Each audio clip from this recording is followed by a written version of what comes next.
अब देखिए, जैसे हमने आपको इसके पहले बताया कंजर्वेटिव वेक्टर फील्ड, मालूम है भाई क्या बताया गया कि भाई ऐसा फील्ड जिसमें वर्क डन जो होता है वो पाथ पे डिपेंड नहीं करता, वो इनिशियल और फाइनल पोजीशन पे डिपेंड करता है, ये आपको मालूम है, ये पहले बताया जा चुका है। अब इसकी मैं टेस्टिंग करने का जो तरीका बताया था वो कंपोनेंट फॉर्म था, ठीक है। अब मैं इसको बताऊंगा कर्ल मेथड। मेथड लिख करके नहीं आता, समझ लीजिएगा, मैं लिख रहा हूं कर्ल मेथड, लेकिन कर्ल मेथड ये लिख करके नहीं आता है, लेकिन आपको 90% केस में ये मेथड ही लगाना पड़ेगा, ठीक है। मतलब इसको आप सेकंड मेथड लिख सकते हैं, सेकंड मेथड या फर्स्ट सेकंड जो भी आपका आप लिखते हैं, इसको फर्स्ट मान लें, उसको सेकंड मान लें, जो भी आपका मन हो। तो अब जरा समझने की कोशिश करो, ये तो डेफिनेशन पीछे वाले में पढ़ चुके थे आप अभी थोड़ी देर पहले कि conservative field is the field in which work done is independent of the path, depends on initial and final position only, ठीक है। अब जरा समझिएगा कुछ बातें आपको मैं बता दूं। कंजर्वेटिव फील्ड में कुछ कंडीशंस हैं, समझ लीजिएगा, मतलब वर्किंग रूल कहो चाहे जो कहो। If F is conservative field, conservative field, जरा समझने की कोशिश करिएगा भाई। कंजर्वेटिव फील्ड में हमने वर्ड यूज किया वर्क डन, यानी वर्क के बारे में बात करेंगे। और वर्क डन का मतलब होता है कि आपको कोई बॉडी खींचनी है, आपको कोई बॉडी हमने कभी घर पहुंचा दो, तो एक तो होता है सड़क पे खींच के ले आओ, यानी एक स्ट्रेट लाइन में खींच रहे हो, एक स्ट्रेट प्लेन पे खींच रहे हो, एक होता है जीने के माध्यम से ऐसे चढ़ा रहे हो, ये भी एक। तो जिस कर्व के एलॉन्ग ले जाते हैं, तो integral of F dot D are along A curve होता है ना। ये भी तो हो सकता है कि आपको बॉडी घुमा करके फिर वापस यहां ले आनी है, ये भी तो हो सकता है आपको।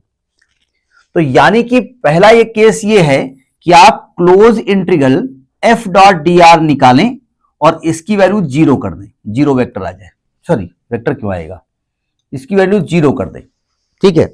अगर ये प्रूफ होकर के आ जाए for every close path, for every closed path, भाई अभी हमने बताया ना कि एफ डॉट डी आर क्या होता है, वर्क डन होता है ना।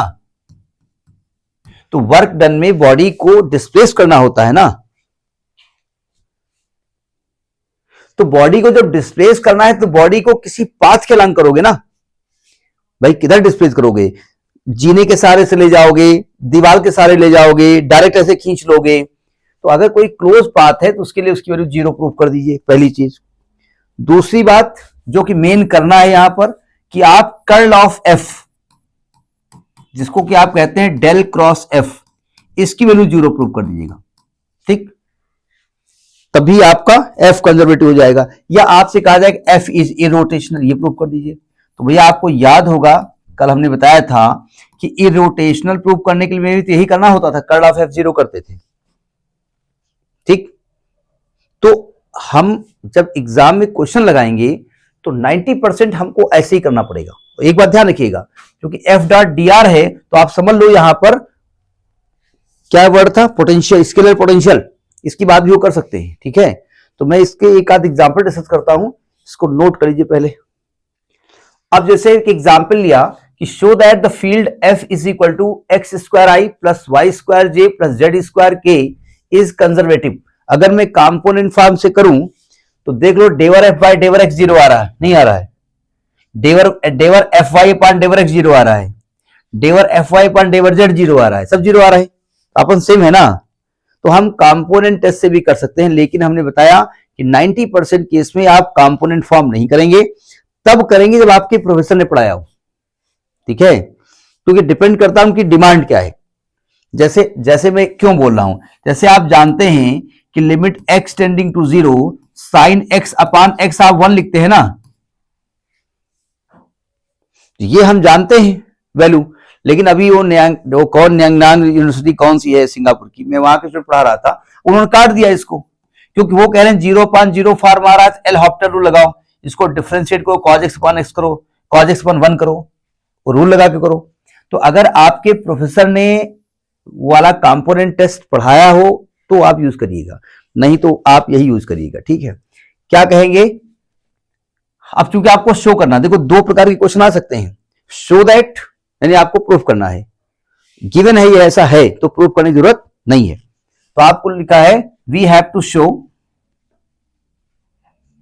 We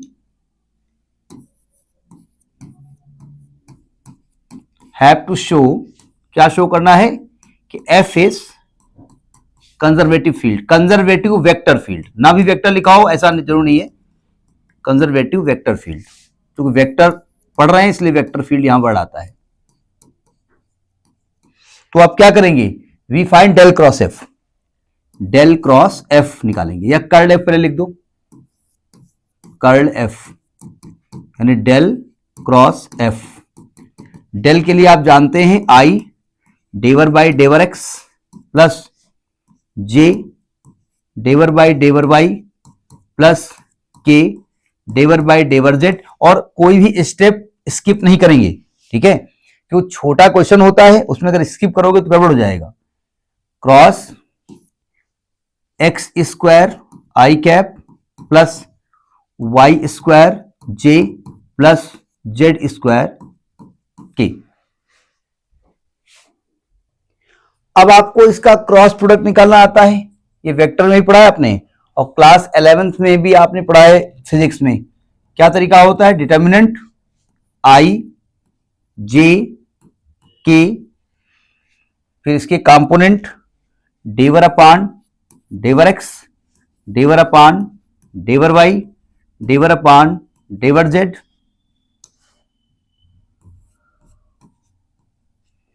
x square Y square Z square. अब इसका क्रॉस प्रोडक्ट, इसको खोलना आपको आता है। ये क्या निकल रहा है, ये कर्ल एफ, जिसको कि आप डेल क्रॉस एफ कह रहे हैं। पहले आई लिखेंगे, फिर इसका मल्टीप्लाई इससे होगा तो डेवर बाई डेवर Y of Z square minus डेवर बाई डेवर Z of Y square, minus J cap लिखेंगे, ये कटेगा, डेवर बाई डेवर X of Z square minus डेवर बाई डेवर जेड ऑफ एक्स स्क्वायर। एक बढ़िया सी चीज अभी हम बताएंगे आपको, इसको देख करके आपको लगेगा अच्छा वाह, यह आएगा डेवर बाई डेवर X of Y square minus डेवर बाई डेवर वाई ऑफ एक्स स्क्वायर। जरा देखो ध्यान से, देखो सावधान, अगर ध्यान से आप देखिए, ये वैल्यू जीरो आ रही है ना, ये भी जीरो आ रही है, तो अगर मैं इस पूरे सिस्टम को जीरो कर दूं तो डेवर बाय डेवर वाई ऑफ, चलो कंफ्यूज जाओ, छोड़ो, अच्छा यही खोल दो, मैं एक्चुअली में कंपोनेंट फॉर्म में आपको इसको रिवर्स कर रहा था, ठीक है, छोड़िए। देखिए आई कैप, अगर आप एक्स के वाई के रेस्पेक्ट में जो भी डिफरेंशिएट कर रहे हो, वो जेड का फंक्शन वैल्यू क्या होगी, जीरो आएगी ना, और जेड के रेस्पेक्ट में वाई का फंक्शन तो भी जीरो आएगा, माइनस जे, ये भी जीरो आएगा, ये भी जीरो आएगा, प्लस के, तो आप कहेंगे वैल्यू क्या आ गई है, जीरो। तो आपको क्या लिखना पड़ेगा, as curl F is equal to zero, so F is irrotational, ना बोलिए कंजर्वेटिव फील्ड बोलिए, नहीं कहे वही रहे हो आप, F is conservative vector field. आपको याद हो जब मैं इरोटेशनल वेक्टर पढ़ा रहा था तो हमने इरोटेशनल में ब्रैकेट में कंजर्वेटिव लिखा हुआ था, याद है ना, इसीलिए मैंने लिखा था कि जैसे कंजर्वेटिव वर्ड आपके दिमाग में आ जाए, ठीक है, नोट करिए इसको। फिर एक और एग्जांपल लेते हैं, देखिए एक और एग्जांपल है, थोड़ी सी लैंग्वेज चेंज की गई है और जानबूझ के लैंग्वेज चेंज की गई है, ठीक है, देखो ध्यान से। कह रहे हैं कि अगर f जो है sine Y plus Z I cap plus X cos Y minus Z J cap plus X minus Y K is a conservative field, पहले ये शो करना है।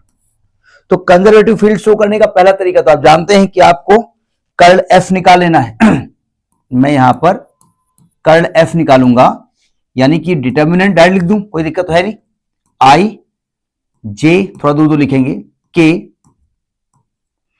डेवर बाई डेवर एक्स डेवर बाई डेवर वाई डेवर बाई, हमने आपको बताया था कि आप इस तरह ना लिखिएगा, पहले आई लिखिएगा फिर उसके नीचे डेवर फिर इसके नीचे एक फंक्शन लिखिएगा, तब अगली लाइन शुरू करिएगा, क्योंकि अब देखना पड़ेगा ना कितनी जगह इसको चाहिए।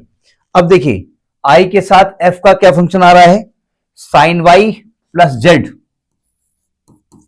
Sign Y plus Z. Y के साथ क्या आ रहा है, आई के साथ जे के साथ X cos Y minus Z, और जेड के साथ आ रहा है एक्स माइनस वाई। अब इसको एक्सपेंड करते वक्त थोड़ा सा डायरेक्ट हम बात करेंगे, डेरिवेटिव आप जानते हैं, आई कैप, सावधान। जब आप डेवर वाई अपान डेवर एक्स माइनस वाई करोगे तो क्या आएगा, इसका ऐसे मल्टीप्लाई कर रहे हो, जब इसको y के रेस्पेक्ट में डिफरेंशिएट करोगे तो -1 आएगा ना, इसका इससे मल्टीप्लाई कर रहे हैं, और जब इसका इससे करोगे, इसको z के रेस्पेक्ट करोगे तो माइनस, ये भी -1 आएगा। क्यों भाई, सही कहना मैं, -j, लेकिन आप एग्जाम में शो करेंगे इसको, अगले स्टेप में करेंगे इसको आप, ठीक है। जे की रो कट गई, कॉलम कट गई। जब आप डेवर बाय डेवर X of X minus Y करोगे, यानी इसको एक्स के रेस्पेक्ट में पार्शियल करोगे तो 1 आएगा, फिर माइनस साइन लगेगा, फिर जेड के रेस्पेक्ट में करोगे तो 1 आएगा, ठीक, प्लस के कैप,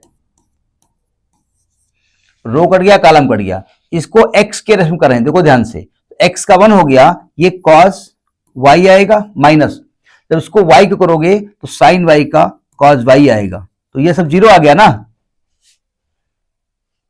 तो आप लिखेंगे as curl F is equal to 0, so F is a conservative vector field, conservative vector field. पहला पार्ट तो इसका शो हो गया, ठीक,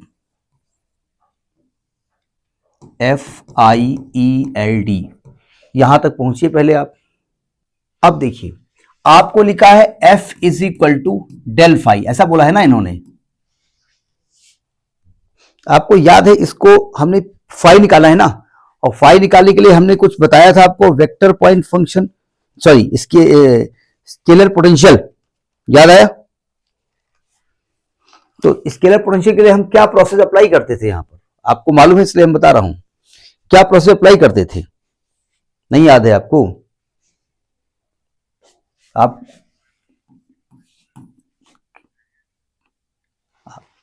क्या बोल रहे हो, तो लिखा ही हुआ है वो, हमने कहा था इसका प्रोसेस क्या था, आपको याद हो, हमने कहा था कि डी आर से डॉट प्रोडक्ट करिए, याद है, is equal to del phi dot D R, याद आया।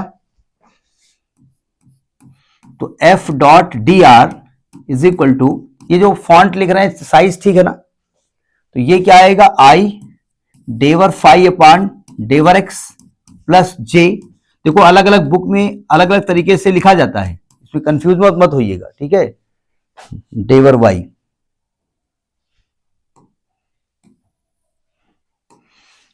वाई प्लस के डेवर फाई अपान डेवर जेड डॉट डी आर को क्या लिखते थे, I D X plus J D Y plus K D Z. यहां तक आप जानते हैं, अगर पहला वाला आपको क्लास थोड़ा याद हो कल वाला तो आप जानते हैं। डॉट करेंगे तो हम आई डॉट आई 1 हो जाएगा, यानी ये क्या होने वाला है, डेवर फाई अपान डेवर एक्स डी एक्स प्लस डेवर फाई अपान डेवर वाई डी वाई प्लस डेवर फाई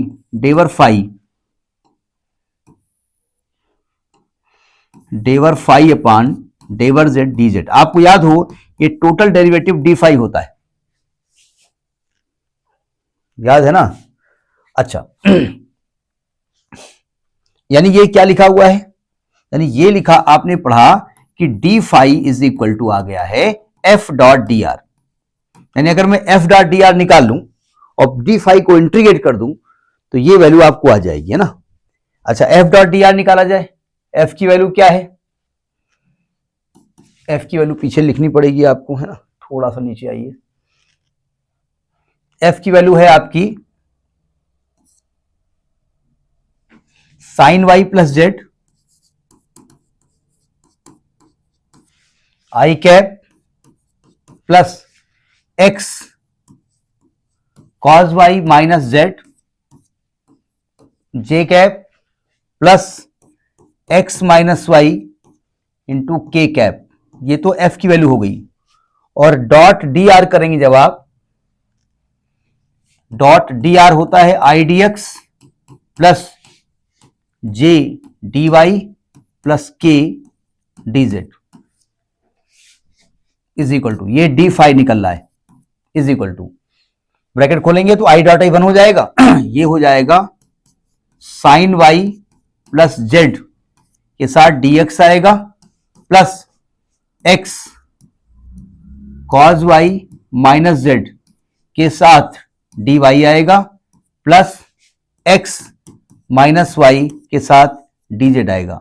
हम भगवान से प्रार्थना कर रहे हैं कि ये हमको डेरिवेटिव मिल जाए सही तरीके से, क्योंकि कोई कर्व यहां नहीं दिया गया है, तो इसलिए अब ब्रैकेट खोल दीजिएगा, तो आएगा sine Y D X plus Z D X plus X cos Y D Y minus Z D Y plus X D Z minus Y D Z. अब देखो यहां मिलता है नहीं मिलता हमको नहीं मालूम, कभी कभी नहीं मिलता है, कुछ कर्व नहीं दिया होता है। देखो ध्यान से, साइन वाई डीएक्स वाई और डीएक्स का टर्म, अच्छा कहीं ऐसा तो है नहीं कि सेम फंक्शन सेम डेरिवेटिव हो, ऐसा है नहीं, जहां जेड है वहां डीएक्स है, और एक्स डीवाई का टर्म एक साथ लिख दें चलेगा, मतलब मैं इसको लिखे दे रहा हूं sine Y D X plus X cos Y D Y,